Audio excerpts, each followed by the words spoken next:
instead. Okay, but then we will do this a bit. Okay.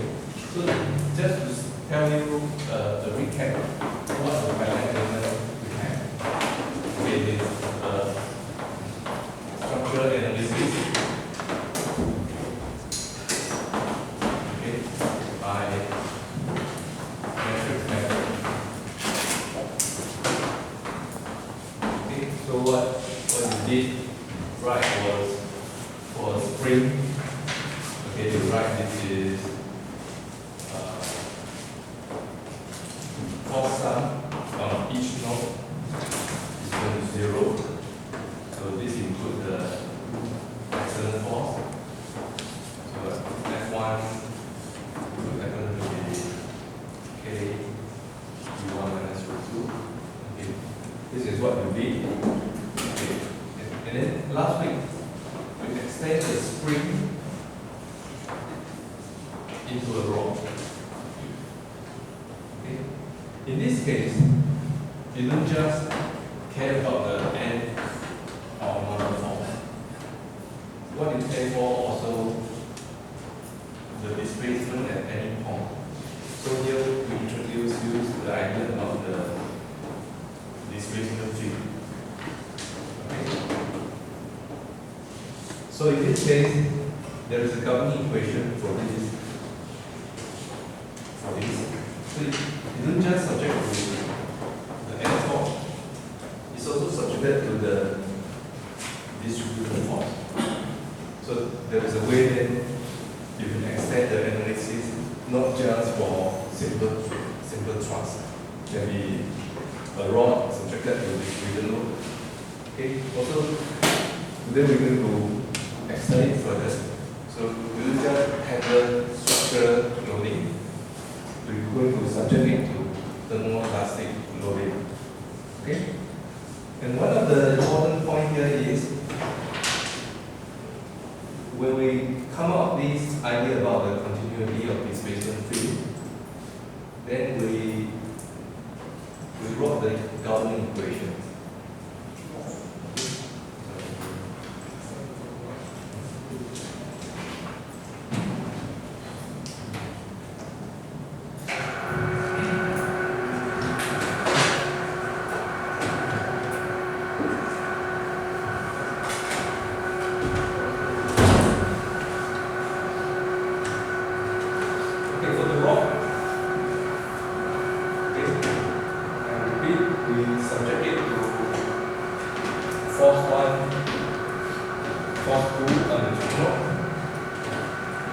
And then along, there are U1, U2 being the displacement.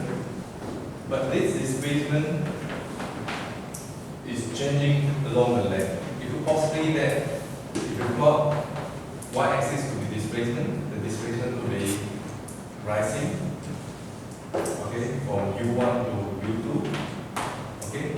And then we introduce you the idea about a straight function. It could be U1 times the N1x plus U2 times N2x. So this straight function is nothing but an interpolation between the two N displacements. Okay, the displacement can be anything. If I'm using linear function, N1 is 1 at x equals to 0. Okay? But it's going to 0 at x equals to m. So N2 x is equal to x over m. So this, from here, we know the displacement field. Okay, is continuous. Okay. So then, what else we did? Okay, we of course can solve the equations. Okay, we can write this total potential energy is equal to the strain energy minus the work done.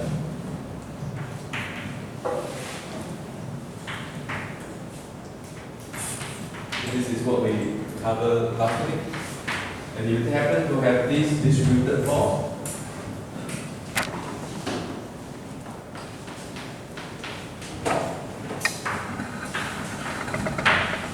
Okay. Then you multiply it with the displacement ux and dx. These two q dx is going to be equal to the unit force per length, force per unit length.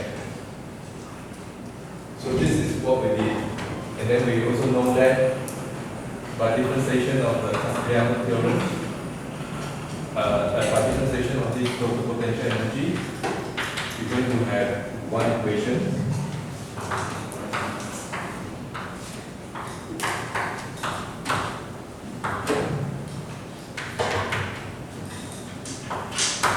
And then this one.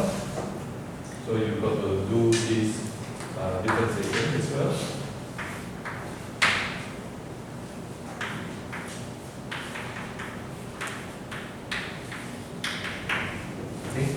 So you can now do partial differentiation with the second variable.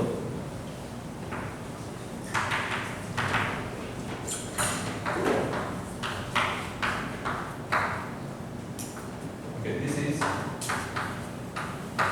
one. And this one is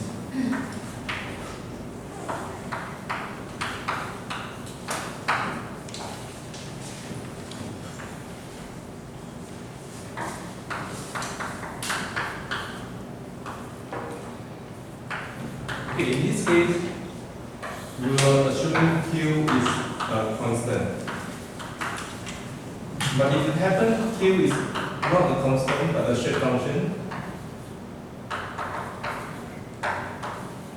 then you have to do the partial differentiation accordingly. That would happen to be you have to do del Q, del U1, Ux plus Q del Ux del U1 accordingly.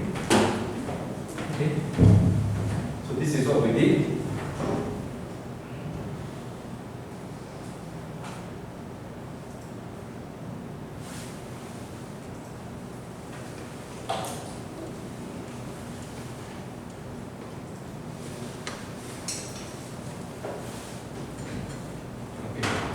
So then, this is the two cardinal equations that you can write them into matrix form.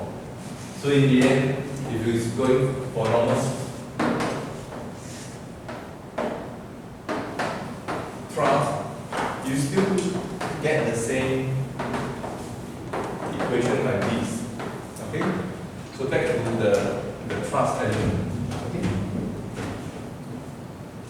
Yeah, but today, we want to go one step further to do the abstractions. Okay, one thing we take note of is, so if you, this is still a structural analysis, but it's by means of the energy method. Okay? But now, if I want to take this purely as the mathematical problem, then this would reduce to what you call the boundary variable problem. Okay? Next problem.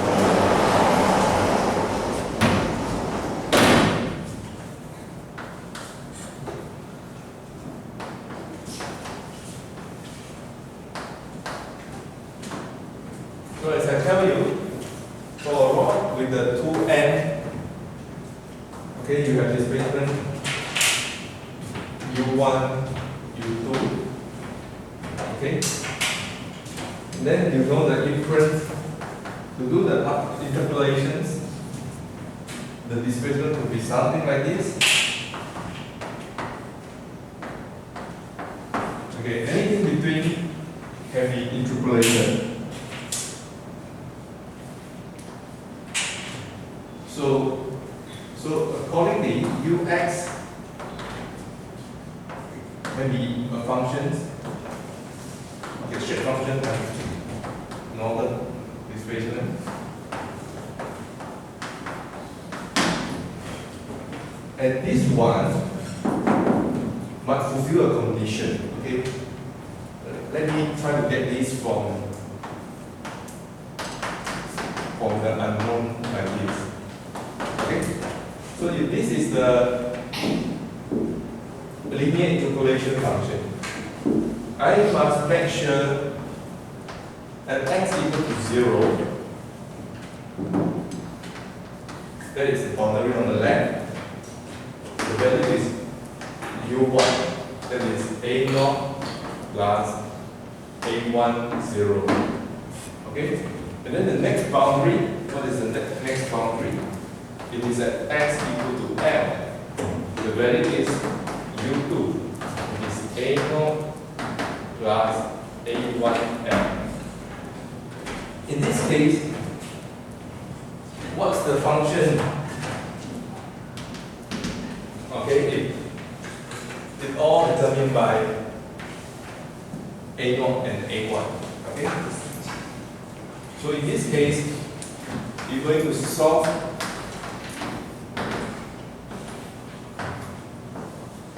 a0 and a1. Okay?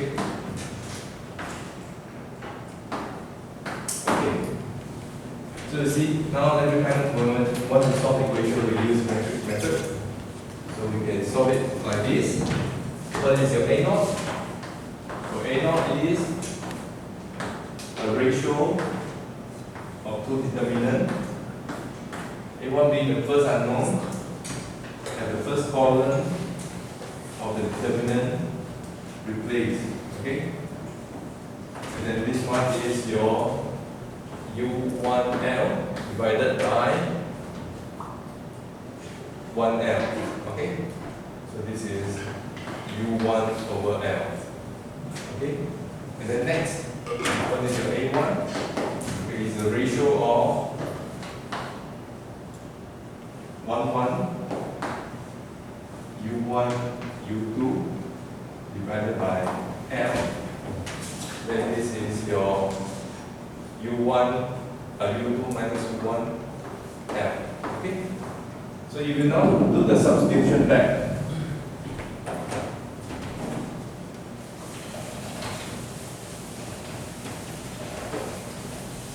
okay, if you now do the substitution back,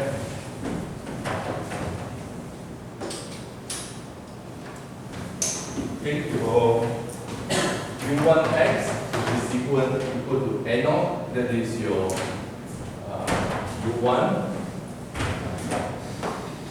divided by L, and then plus u2 minus u1 divided by L times x, and then you have this u1 times 1 minus x over L. Okay? Yeah. u1x, check here. Yeah. Oh, okay. The first term, okay, yeah, this one should be u1, okay? First one should be u1. Okay, yes. And then the second term, going to be u2 and x over L. Okay? And now we rearrange this. So you can see that u1 is a straight function x plus u2 and 2x. Okay? So this is the example showing you what means the boundary value problem. Okay? You are trying to interpolate the displacement in between two discrete points. Okay? By linear interpolation. You could possibly that if you want to go further step, then you have a quadratic expressions. Okay? But then you can't rely on n0 alone. You want a further middle point. Okay? But here you already can see this is a way of interpolation. Okay? And for today, then we go mathematically to the abstract problem.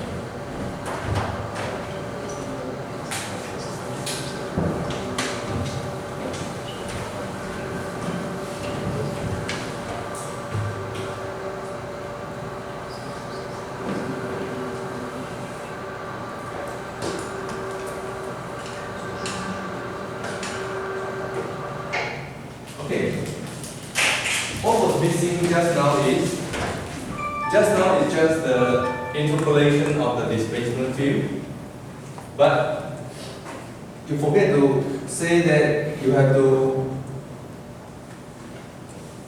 substitute the displacement into the governing equation. Okay, we learned before the governing equation for the rod can be expressed as the force sum.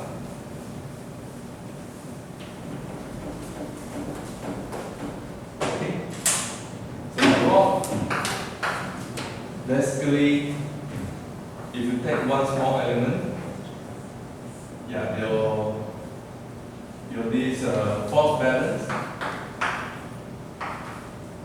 is written as the sigma dx. Okay, so you have your minus sigma plus the sigma dx times the area. And that is your force balance.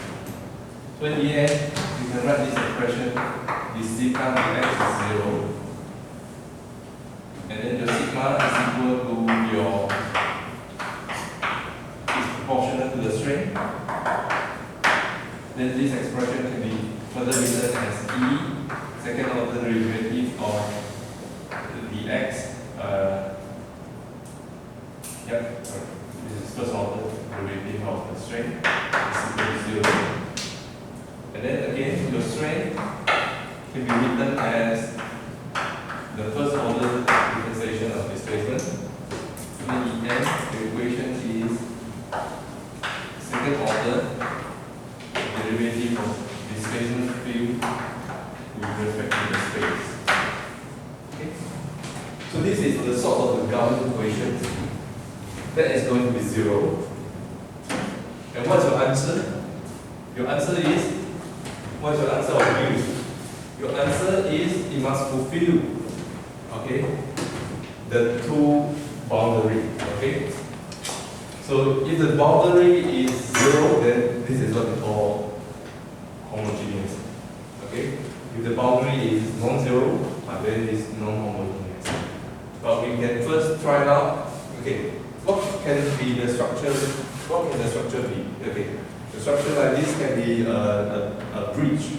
Two ends is fixed, so the displacement can be anything. Okay, so what is the function that fulfill this? Okay, then we're going to use a simple example to illustrate. So you can see the interpolation can be anything that fulfill the boundary. Okay.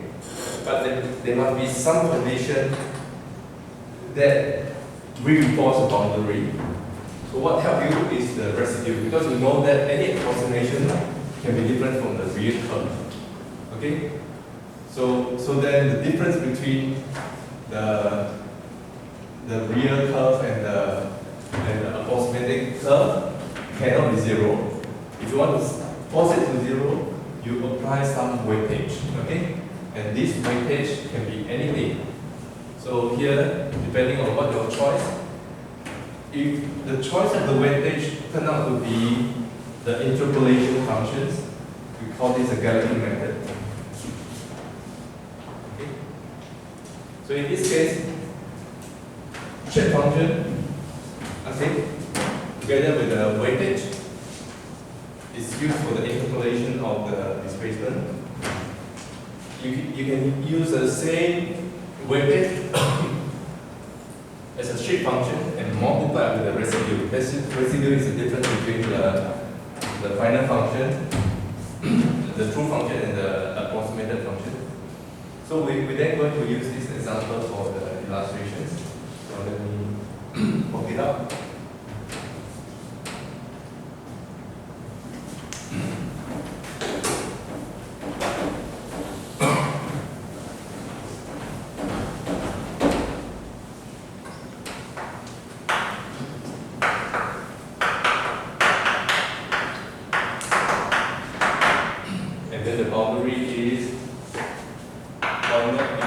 0, y1 equals 0.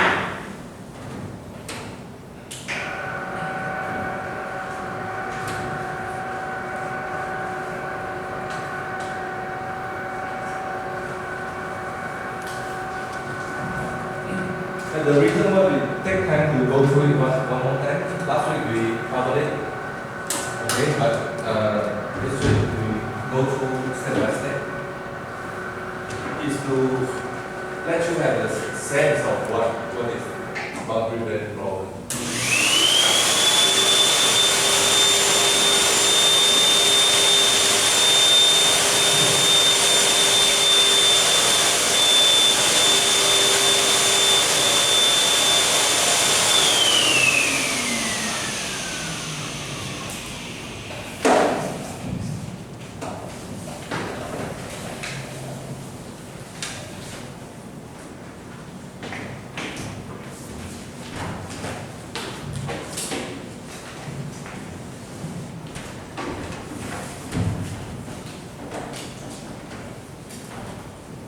Okay, in this case, how do you do the solution? Okay, to do the solution, what you can do is you want to solve for y. Okay, you want to find y. Okay.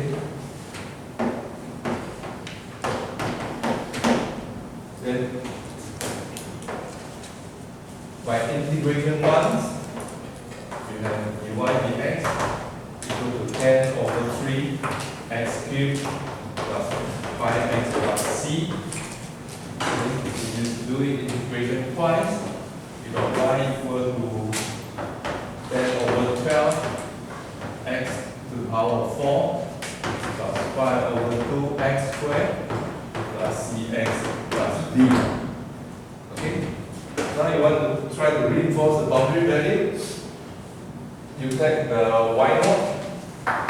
This is equal to 10 over 12, 0 to the power of 4 plus 5 over 2, and 0 to the power of 2 plus c0 plus d. So in the first step, you already can find that d is going to be 0. Then in the second step, what you find is this is 10 over 12 and 1 to the power of 4 plus 5 over 2 plus 1 to the power of 2 plus c and 1. Okay? So in the end, your c is equal to minus 5 over 6 minus 5 over 2. Then you have minus, what's that value? Let's say 5.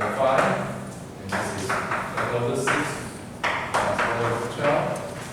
So you have this plus 1 plus 3, then you have 2 over 3, then you have c equal to minus 15 divided by 3. So in the end, what is your y value? This is your 5 over 6 times x to the power of 4 plus 5 over 2 and x squared, then minus 15 over 3x. Okay? So that's your answer. Okay? Now we try to use the Gallatin method, okay, to get the answer. Okay?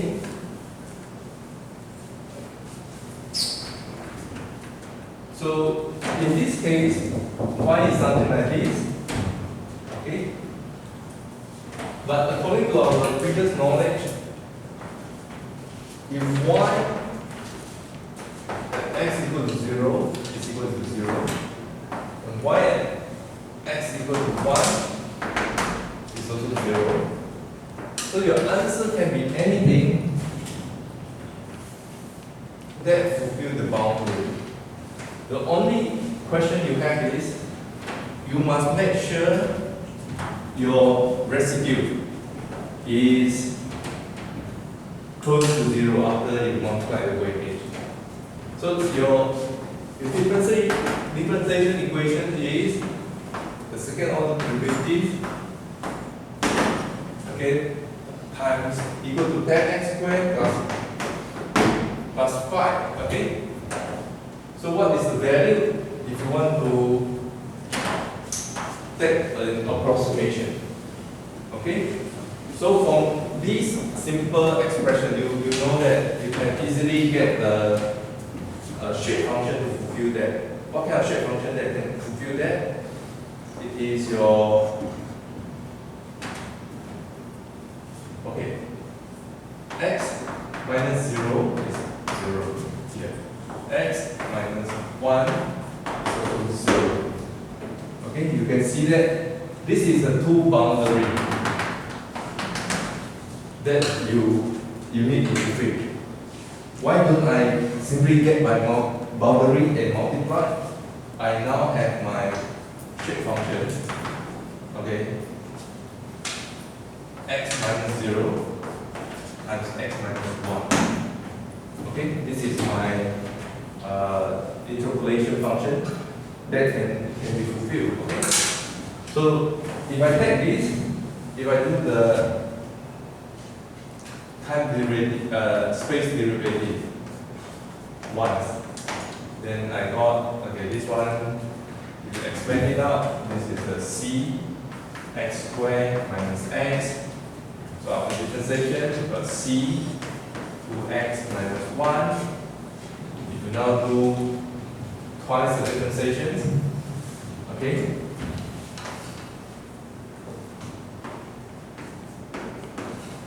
you got another expression. Okay, you have your 2cx. Okay, this is what you generally have. Okay. So when writing these expressions, yeah, we try to force the thing to 0. Okay.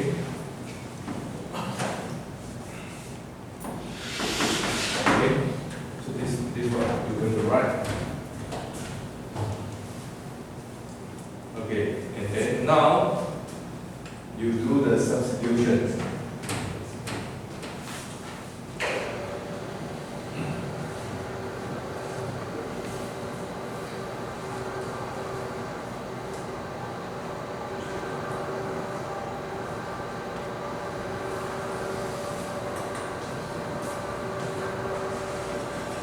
That is the interpolation function we define.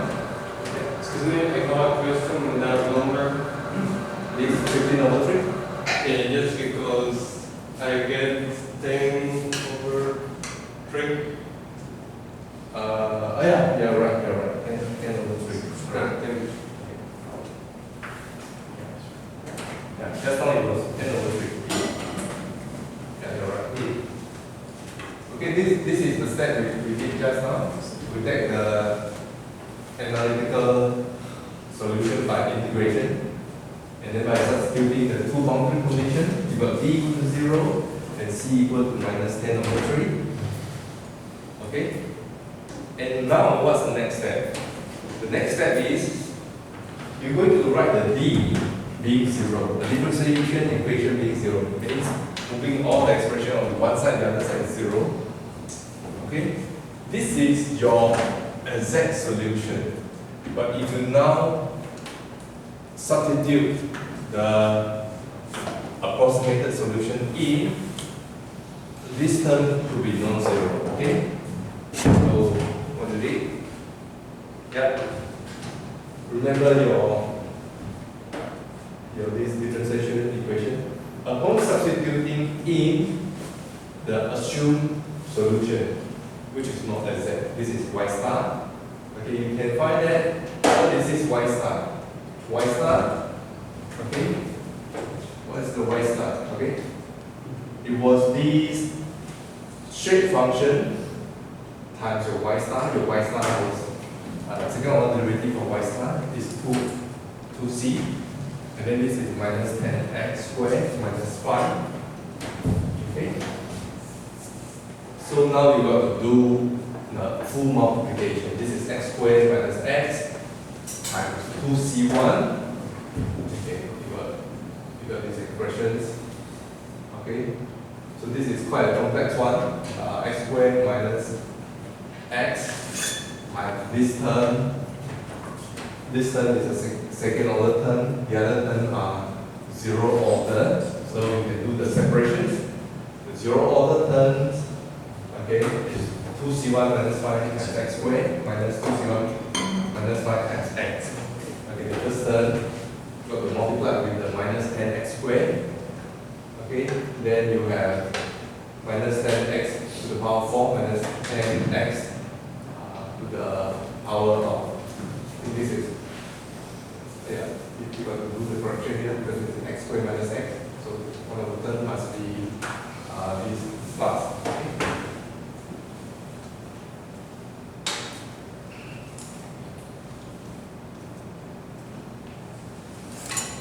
Okay.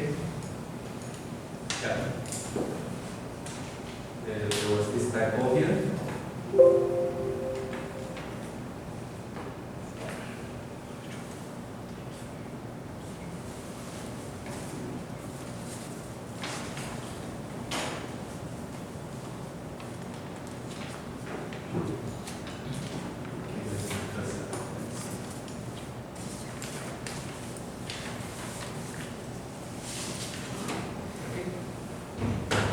You see here.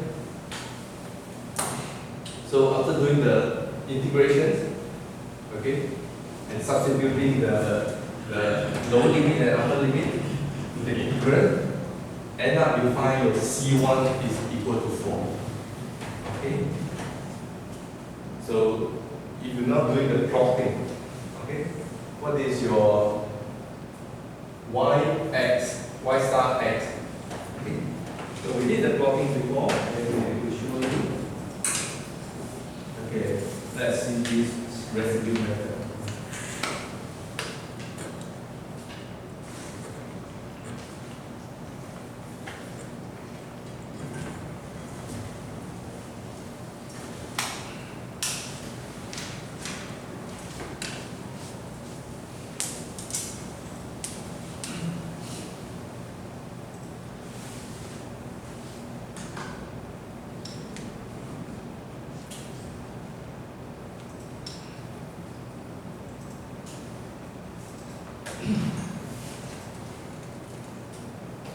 Okay, let's see this.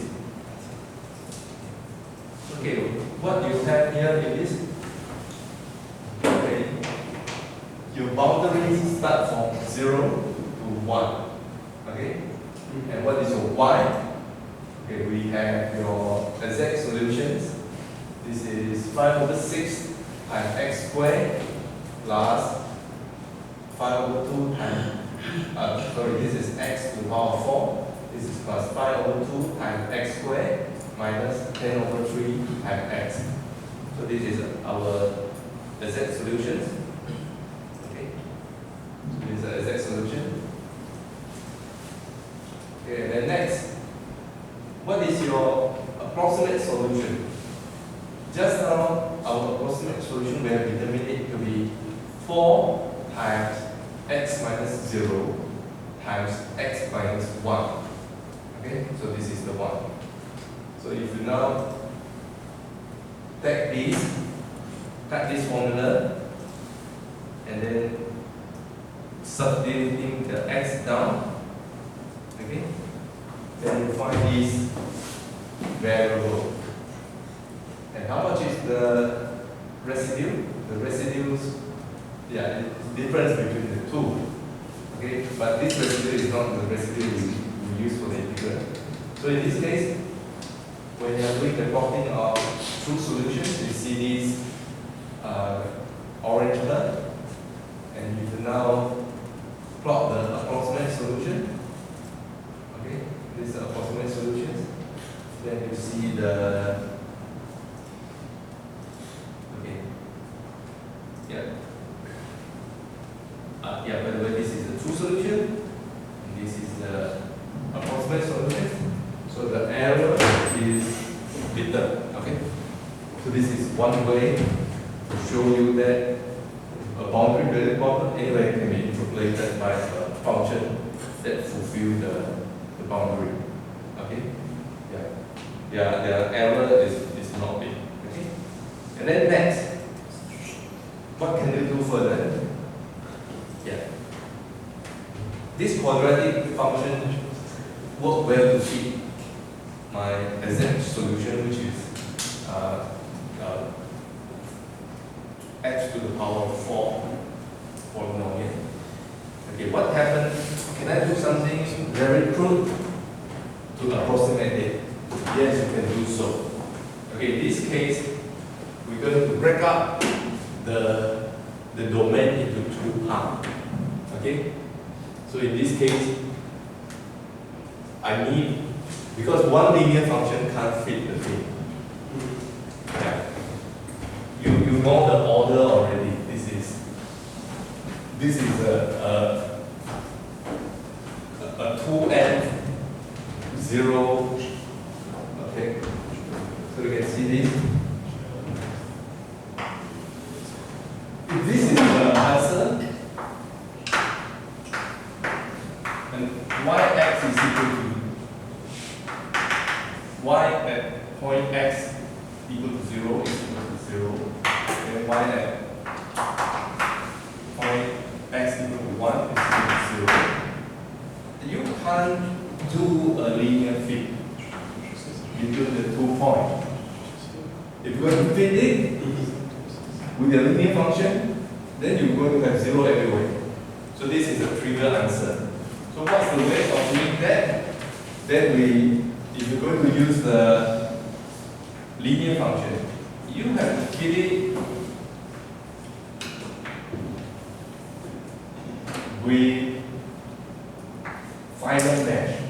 Rather than 2n point, now you introduce a midpoint. In this case, for the first curve, you know this is going to be n1 is equal to x over half L. Okay? Plus or minus depending on you. Yeah? And then how about n2? n2 here, it is x 1 minus x divided by half L. Okay? So these are the two shape functions. Okay? How you got it? Okay? Yeah, depending on you want to keep the full length or not. In this case, L is equal to 1. So that's why you can write n1 is equal to 2 minus 2x. Yeah, depending on where your starting point. Yeah. So n1 is 2x over L, n2 is 2 minus 2x over L, and it happens L is equal to 1. So you can obtain some expression like that. Okay? Now you have a y1, n1, y2, n2. Okay? So in this case, you can do the differentiation, dy dx. End up you got the constant. Okay? But second order derivative of this linear interpolation function is 0. So in this case, now we come to a point. Okay, we are approximating something with the least accuracy. Okay, but can you go further? Okay, you see that? If I write my residue is a differential equation with second order differentiation minus 10x squared minus 5. If I do the substitution, the second order derivative is 0. I'm left with something non-zero, minus 10x squared minus 5. Okay? But I'm not going to force this residue to be 0. I'm only forcing weighted residue to be 0. Okay, how do I obtain this weighted residue to 0?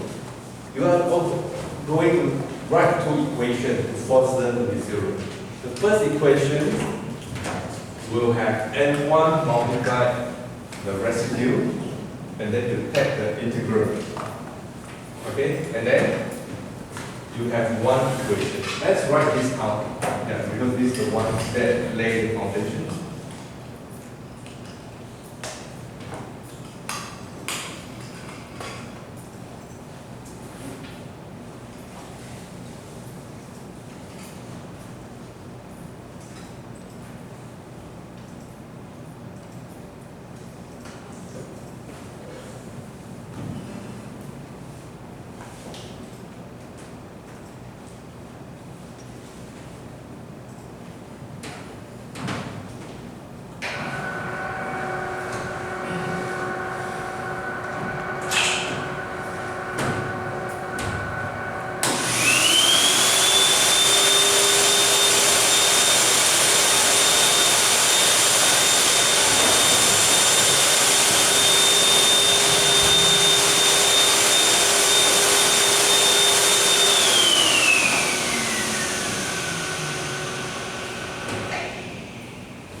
N1 equal to 2x, and then N2 equals to 2 minus 2x. Okay? So if I do substitution 0 there, that's why. Okay. And then my these differentiation equations.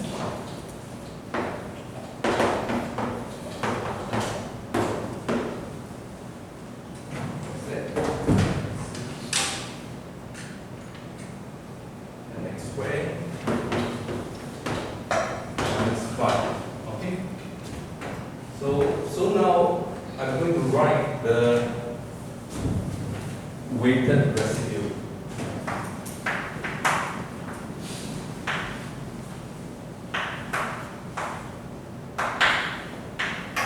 Okay? And someone going to do the integration. Okay? So what I'm going to write them is my first weighted residue is my N1 times R, and then integration with respect to x from x equal to 0 to x equal to L. Okay? So these expressions, I got to do the substitution of my y, that is my N1, what's that? N1 y1 plus N2 y2. Okay? So in this case, what's the value? So if you take the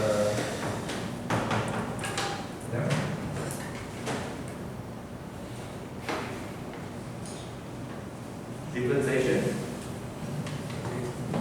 this is your N1 dx y1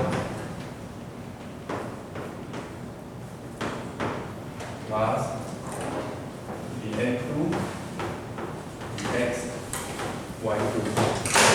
So by taking this differentiation, you got your, what do you have? You have your 2 times y1, and then this one, what do you have?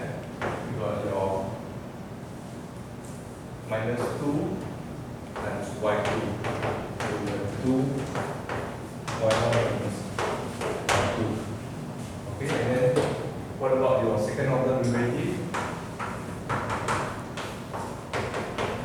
This is then independent of your x, then it's not equal to 0.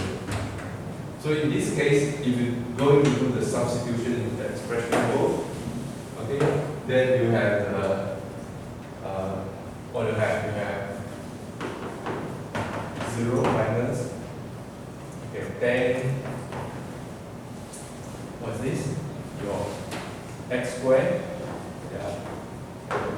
And y. Okay. So are they depending on y? No, they are not depending on y. So next, you can do this integration with weighted residue.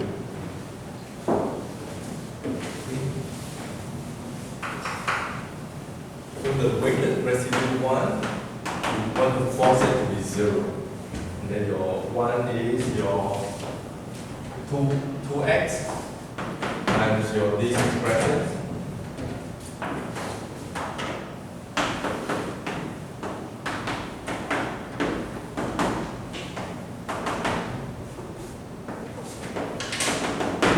Yeah. So that's the first equation.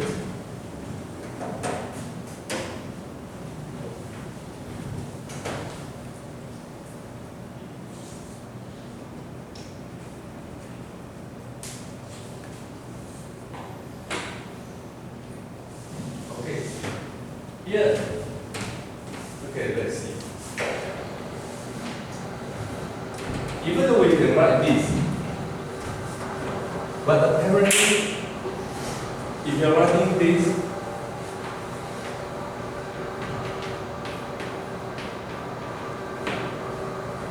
this approximation is too crude. Okay?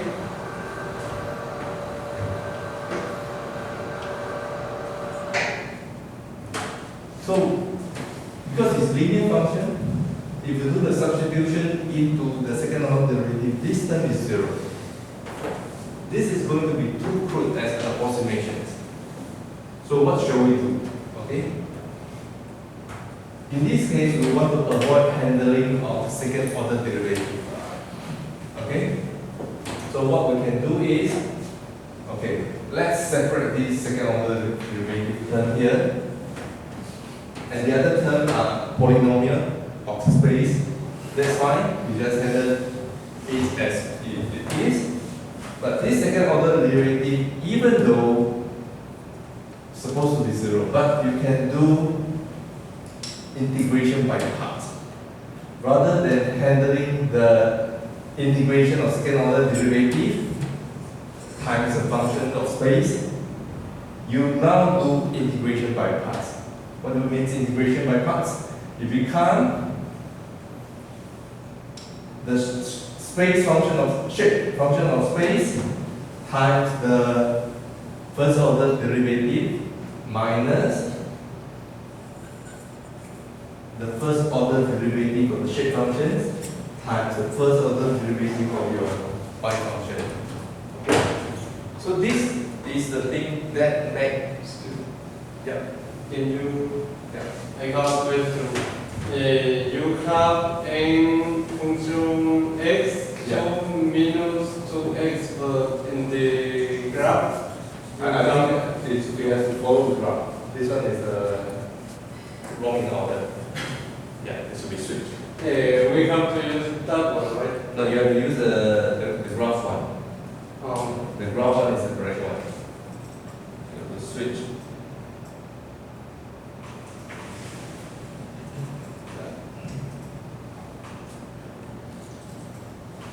The graph one is the right one. Thank you. Okay. And the rest you have to switch them.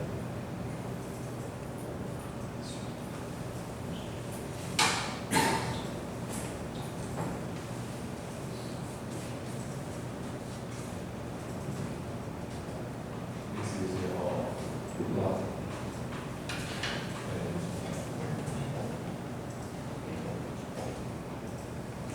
Okay, then next come to the integration by parts. The integration by parts. Okay. What's the idea about integration by parts? Okay, you have the integration of dv. You can write them as uv minus v du. Okay. So let me write this expression again. I have integration of the shape function, I have second order derivative of y and then dx. Okay? In this case, you can write them as integration of the shape function with respect to d, dy, dx. You see this form already? U dv. With this re-expression of the second order derivative as the first order derivative, okay? Now you can write n dy dx minus what? dy dx dn dx dx. Okay? So graphically, what do you do? Graphically, okay, we are nothing special. Okay? What you do is, okay, you are supposed to find du integration of u dv. Okay? But then because you know if this is difficult to be integrated, okay, I can find the expression since this whole area is what we call a square. Okay? U dv. Okay? Then this square minus the v du to give you u dv, or rectangle. Okay? Yeah. So the total area is uv. Okay? Minus the area in the horizontal directions. Then you got the yellow area in the vertical directions. Okay? So rather than integration from VA to VB, you now can do the integration from UA to UB. Okay? Likewise, previously you are doing the integrations. Okay? But the whole idea here is by having these operations, you reduce the order of difference derivative from second order derivative to first order derivative. Okay? Okay, coming to here. So now your residue can be expressed as shape function times first order derivative minus the integral of the derivative of the shape function times the first order derivative of y minus the shape function times the non-homogeneous term equal to integral. Okay? So that's the idea how we introduce the weighted residue. Even though we now make a first order or so-called linear interpolation. Okay, you can do the same. Okay? Yeah, you do the substitution, do the expansions, then you plot one equation for one shape function. And then since you got two shape functions, you're going to obtain two weighted residue. Okay? So in the end, you're going to obtain some function like that. Okay? So this serves as the basis of how we do next to our structural analysis. Just now it was arbitrary differentiation equations. If you now do interpolation using linear function, okay, then you can express your function. Okay, in this case, your function could be displacement as a linear function of the coordinate. Okay. So then we can train ourselves. How do you write this shape function? x1, x2. So this must be the height difference, 1 minus 0, and then divided by x2 minus x1. Okay. So that is your shape function. Your shape function is your next point minus the current point divided by the interval. Okay, in this case, n1 is 1 at x1, n1 is 0 at the next point. How about n2? n2 is 1 at the x2, but 0 at the previous point. So this is the way we derived it before. And now, we're going to apply these shape functions to the differentiation equation. So as we tell you already, okay, the thing we have to pay attention is the integral of the second order derivative. Okay, because the accuracy is too low. Okay, integration of the fourth term, I mean, is fine. Okay, they are accurate enough. This integral of second order derivative can be now rewritten as the integration by parts. Okay, so if you're not sure what this is, then I write one more step to clarify this. This can be written as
do you get the point? So they are reduced to this form. And then finally, these expressions can be obtained by the integration by parts. Okay.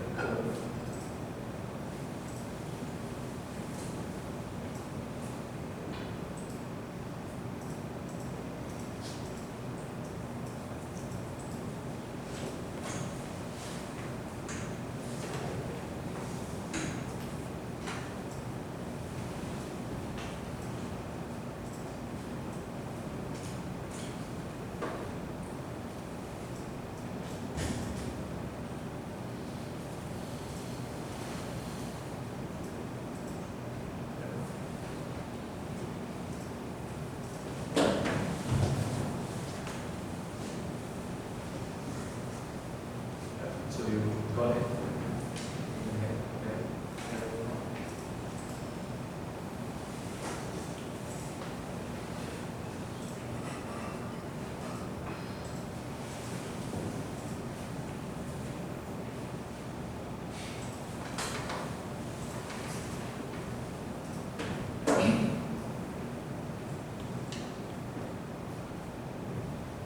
Okay. So in this way, later if you're going to write the equations for these Gaussian equations, you can write them as, okay, on the left hand side, you're going to have the derivative of the space function and the derivative of the functions of the displacement field. This is going to be equal to the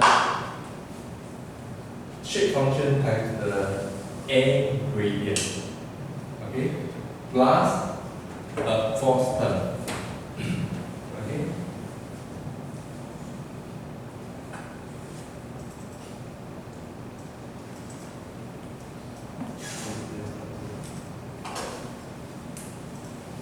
So this will lead you to the,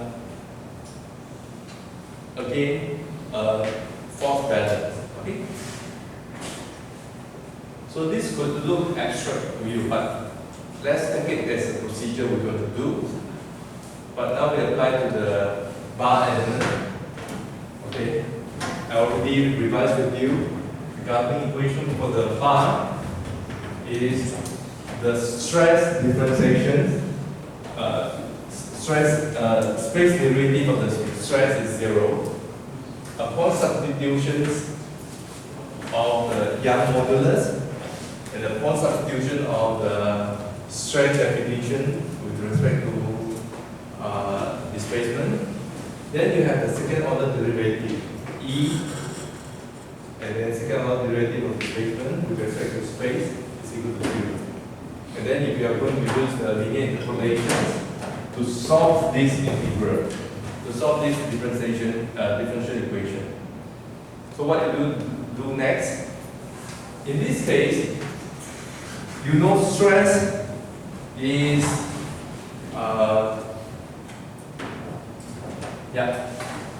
this expression is a stress expression. Okay, if you now integrate over the volume can be expressed as cross-sectional area and the x. Okay, and then you pre-multiply this with the shape function. Okay. Then if I now do integration by parts, okay, I better make one more step, then you become careful.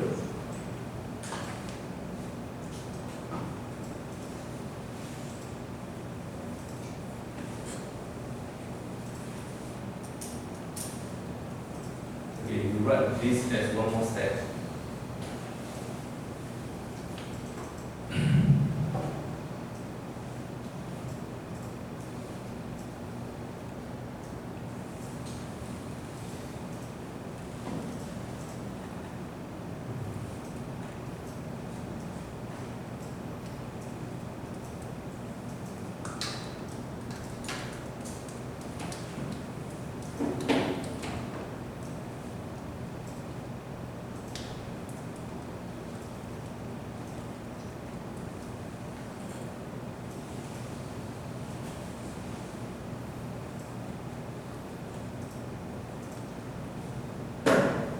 Okay, look at this step. This is a space function, shape function times the governing equation, the differentiation equation. But this differentiation equation being second order derivative, I can re-express it as first order derivative. Okay, inside these expressions. And with this, now I can do the integration by parts. This one will have EA shape function times du dx. This is being the rectangular area minus the chain of variable rather than integrating. Okay, previously what you had. Now you have the integral of EA, first order derivative of shape functions, and first order derivative of displacement and dx. Okay? And then next, what you do? You do rearrangement.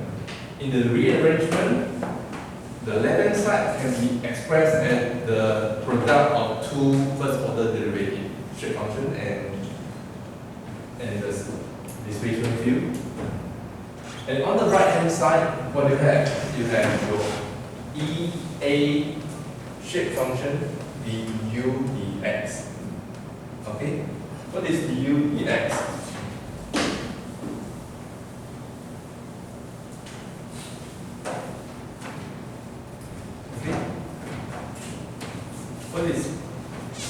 What is this EA ni du dx? X equals 0, x equals m. Okay? So you have now EA. For the rod here, you have not 1, not 2. This is where x equals 0, this is where x equals to L. EA and x equal to L is EA shape function 2, okay, at L times du dx at x equal to L. This is the first point. Minus EA shape function 1 at x equal to 0 at du dx x equal to 0. What are these expressions? Anyway, first term, this is always 1. Shape function at local point must be equal to 1. And then E du dx, what is this? Du dx is the strain.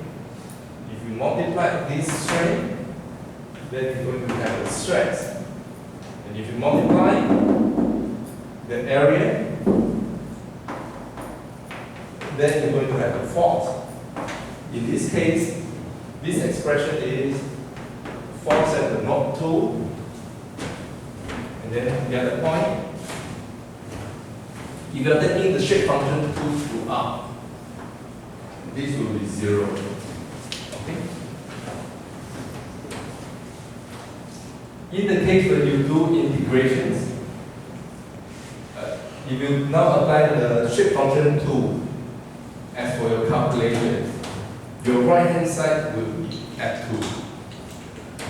If you are doing the integration with respect to shape function 1, the left hand side, the right hand side will be negative at 1. Okay? So this is what you're going to try it out. Okay? But from the viewpoint of formulations, doesn't change anything. Okay? You are still doing the same task as you did. Okay?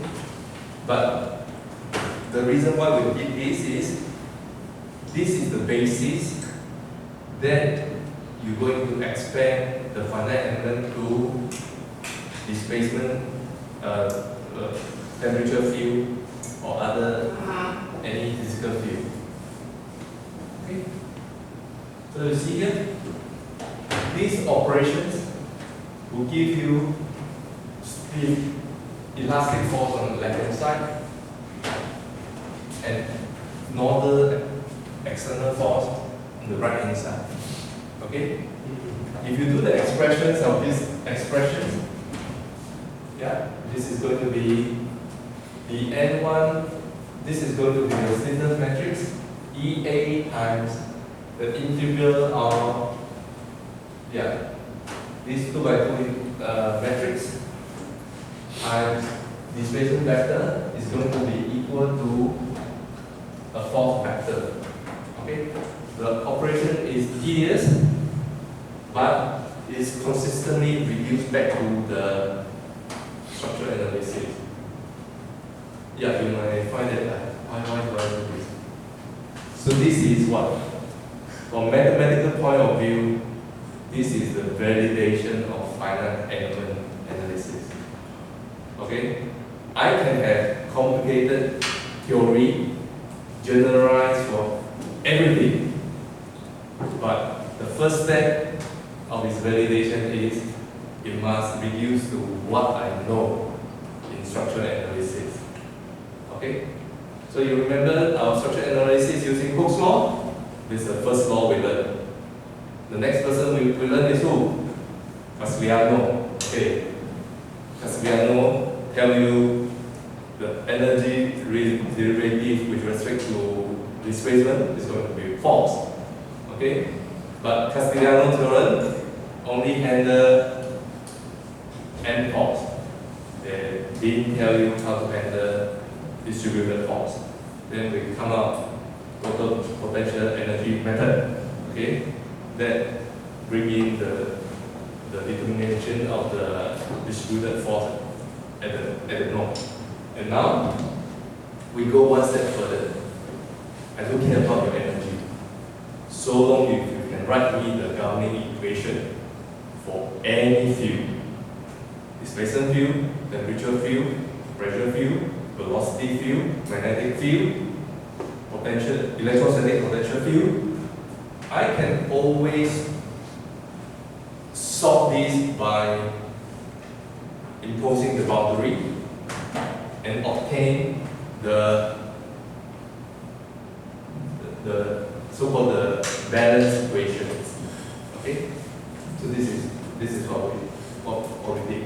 Okay, so in the end, it still reduced to EA over L and this 2 matrix and displacement vector, and then equal to 4 vector. But now is validated. Okay, so from here we shall have a break of 15 minutes. Then we'll come back how to apply this to thermoelastic problem. Okay, because without the application, you might doubt why should I learn this. Okay, yeah. Okay. So let's have a break. Are you going to open out the slide? Okay, you haven't had this yet? Okay, let me see. Thank you.